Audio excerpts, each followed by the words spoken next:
Et si jamais tu te demandes, c'est fait par Binge Audio.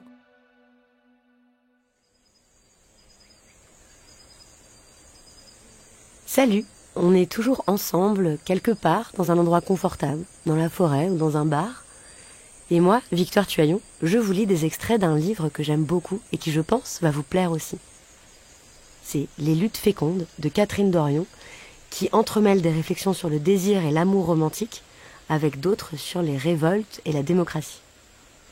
Alors je continue.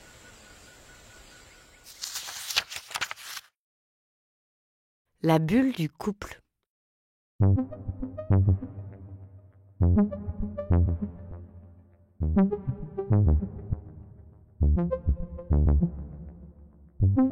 J'aime penser que l'expression « la bulle du couple » cache une signification séditieuse, comme ces poèmes russes de l'époque soviétique qui chiaient secrètement sur Staline en faisant semblant de parler du vent d'hiver.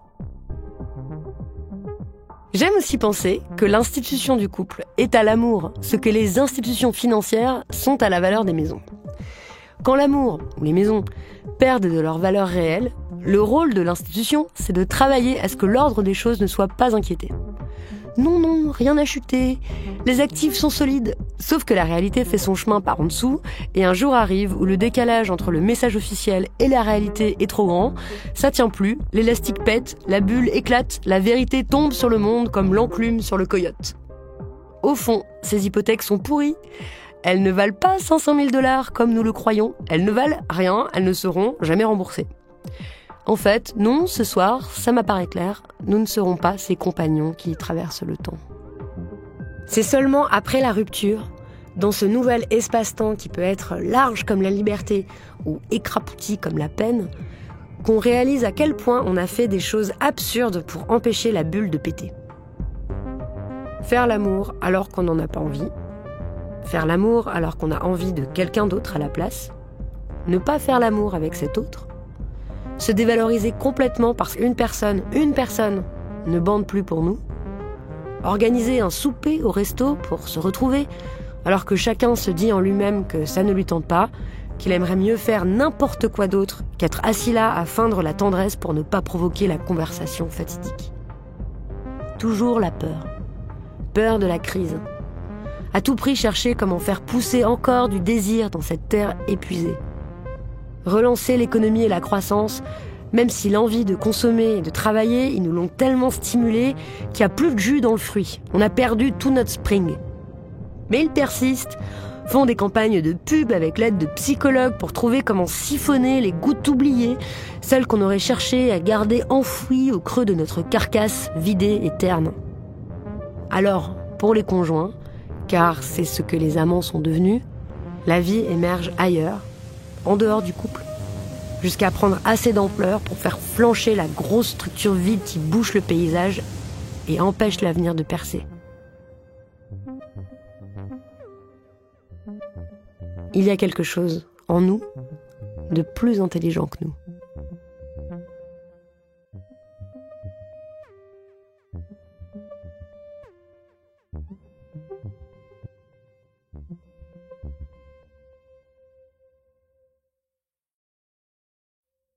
Ensuite, il y a un passage que j'adore parce que ça répond à un certain discours qu'on entend de la part de toutes sortes d'éditorialistes, de faiseurs d'opinion à propos des mouvements de révolte.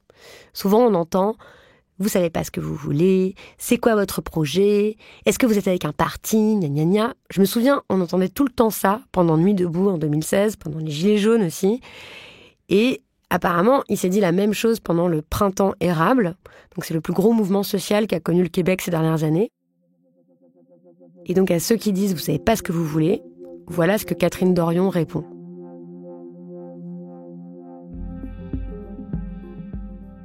Si, mais si, nous le savons. Nous savons que nous recherchons quelque chose d'autre, qui n'est pas encore né, mais qui, dans l'antre du désir, existe déjà. Et nous sortons dans la rue, comme nous ferions un rêve cochon dans lequel nous baisons volcaniquement un homme dont nous ne savions même pas, avant d'y rêver, que nous le désirions. Au fond, c'est déjà là. Le monde ne se terminera pas avec ses mensonges gros comme la bedaine d'un addict au fast-food et avec ses millions de cyniques atterrés. Le désir se fout de notre abattement. Il a sa vie propre. Il n'est qu'énergie stridente et il nous consumera nous aussi, le temps venu.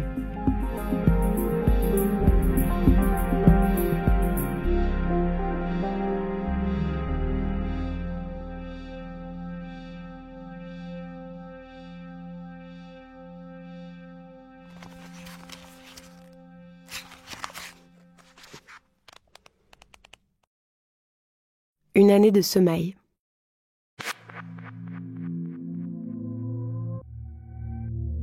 Les amours sont devenus jetables, dit-on avec dépit. Les amants sont des objets de consommation à obsolescence programmée. Mais si nous passons notre temps à nous jeter en si grand nombre les uns les autres, c'est peut-être aussi à cause du couple. Quand le couple chie, quand c'est fini, nous voilà obligés, pour ne pas souffrir, de jeter ce qui était encore bon. On apprend à ne plus se dire « je t'aime », à ne plus s'embrasser sur la bouche. Il faut couper. C'est ça l'obsolescence programmée. Un élément est brisé dans la machine, alors on catapulte le tout dans la poubelle. Redevenir libre, casser le contrat du couple, veut dire tout défaire. Alors que nous aurions pu simplement aller à la découverte du monde sans nous infliger toute cette souffrance, ces nuits blanches, ces points douloureux dans le ventre. Quelle tristesse cet amour qu'on tue, qu'on jette, quand c'était pas lui le problème. Qu'avons-nous fait ? L'amour est né, nous l'avons reconnu, et hop, nous l'avons enfermé dans un projet. Et maintenant, il faut tout défaire à la hache. Rien de bien différent dans la rue. Lorsque surgit des abysses de l'imprévisible, la poésie flamboyante du désir collectif, lorsque gonfle le nombre des manifestants et que renaissent des espoirs fous, les angoissés du cadre accourent.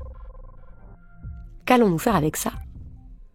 Il faut rentabiliser ce mouvement de foule. Alors on encadre, comme on se marie. Nous manifestons ensemble sur ces bases communes-là, nous formulons ces demandes-là, nous cherchons à atteindre ceci, cela. Voilà le contrat qui lie les manifestants. Alors qu'il n'y a dehors pas d'autre désir que celui qui est déjà en train de s'exprimer, celui qui révolutionne déjà le corps et la pensée du monde, bien plus que ne le ferait n'importe quelle liste de demandes exaucées par le gouvernement. Comment ne pas être transformé jusque dans ses entrailles par la vue de l'humain qui manifeste sa joie de retrouver une meute ? L'humain qui observe son désarroi ordinaire se transformer en jaillissement fertile. Le beau de la vie n'a pas disparu, pantoute. Ce mouvement de foule extraordinaire n'a pas à être jugé à l'aune de l'atteinte ou non d'un objectif. Comme l'amour, comme le désir, il existe par et pour lui-même. Il se suffit superbement.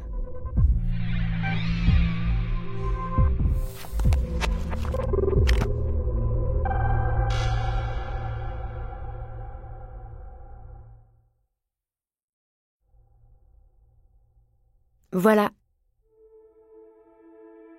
C'était des petits extraits des Luttes fécondes, un livre de Catherine Dorion que vous pouvez dès maintenant retrouver enfin dans vos librairies en France, puisqu'on vient de le republier dans la collection que je dirige, la collection Sur la table. Voilà, pour le repérer, eh bien, il a une couverture dans les violets profonds, avec un titre écrit en rouge, Les Luttes fécondes de Catherine Dorion. Si ça vous a plu cette lecture, dites-le nous, ça nous fera plaisir. Peut-être même qu'on en fera d'autres. Nous, on a bien rigolé pendant l'enregistrement. Derrière la console de son, il y avait Paul Berthiaud. Celle qui m'a dirigée, c'est Mathilde Delahaye, que dis-je, la doctoresse Delahaye, avec l'écoute complice de Juliette Libartowski sur une réalisation d'Elisa Grenet. Merci beaucoup pour votre écoute et vive les luttes fécondes. À bientôt.